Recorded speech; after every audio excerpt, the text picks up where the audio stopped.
नमस्कार दोस्तों आप जानते होंगे कि यूएस ईरान पर पहले से ही कितने सारे सैंक्शंस लगा चुका है।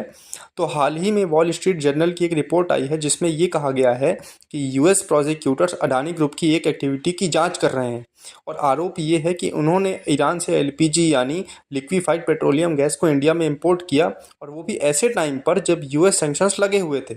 इस पर अडानी ग्रुप ने साफ साफ कहा है कि आरोप बेसलेस और मिस्चीवियस है और उन्होंने किसी भी इलीगल ट्रेड में हिस्सा नहीं लिया है।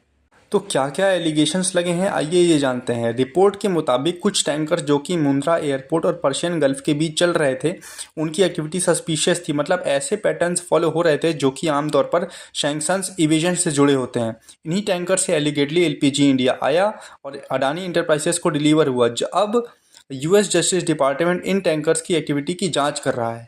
अडानी ग्रुप ने साफ कहा है कि उन्होंने किसी भी तरह के सैंक्शंस की उल्लंघना नहीं की है। उनका ये कहना है कि रिपोर्ट पूरी तरह से रॉन्ग एजम्पशंस और स्पेक्यूलेशन पर आधारित हो सकती है।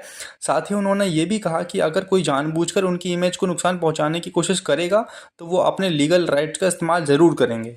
दोस्तों आइए जानते हैं यूएस के सैंक्शंस जो कि ईरान पे लगे हुए हैं उनके बारे में। ट्रंप एडमिनिस्ट्रेशन ने ईरान पर बहुत सख्त सैंक्शंस लगाए थे, खासकर ऑयल और पेट्रोकेमिकल ट्रेड पर। ट्रंप का साफ कहना था कि जो भी कंट्री या कंपनी ईरान से ऑयल या गैस खरीदेगी उस पर सेकेंडरी सैंक्शंस लगेंगे, मानी और भी ज़्यादा सैंक्शंस उस पर लगेंगे, यानी वो यूएस के साथ किसी भी तरह का ट्रेड या बिजनेस नहीं कर पाएंगे। ये सब बड़े कैंपेन का हिस्सा थे, जैसे मैक्सिमम प्रेशर पॉलिसी कहा गया। दोस्तों इसी बीच ट्रंप सरकार ने एक एग्जीक्यूटिव ऑर्डर साइन किया जिसके बाद कुछ वाइट कॉलर क्राइम्स जैसे foreign bribery, corruption, money laundering या क्रिप्टो वायलेशंस पर यूएस जस्टिस डिपार्टमेंट अब उतनी सख्ती से एक्शंस नहीं ले रहा। इसका इनडायरेक्ट फ़ायदा उन कंपनीज को हो सकता है जिन पर ऐसे आरोप लगे हैं, जैसे कि अडानी ग्रुप के कुछ एग्जीक्यूटिव्स जिन पर पहले से ही ब्राइबरी के एलिगेशंस लगे हुए हैं। दोस्तों यूएस अटॉर्नी जनरल पैम बॉन्डी ने साफ कहा कि उनका मेन फोकस होगा ड्रग कार्टेल्स और इंटरनेशनल क्राइम सिंडिकेट्स पर। मतलब जो पहले सैंक्शंस इवेजन और फाइनेंशियल वायलेशन जैसे मामले हायर प्रायोरिटी पर होते थे, अब शायद उन्हें इतनी इंपॉर्टेंस नहीं मिलेगी, जिससे कुछ कंपनियों को राहत मिल सकती है।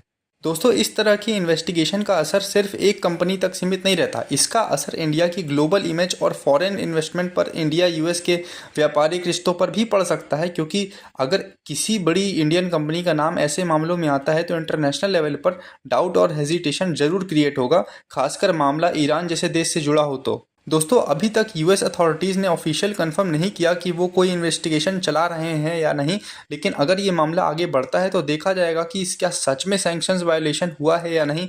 अडानी ग्रुप ने पहले ही कह दिया कि अगर कोई भी रेपुटेशन ख़राब करने की कोशिश करता है तो वो लीगल एक्शन ज़रूर लेंगे।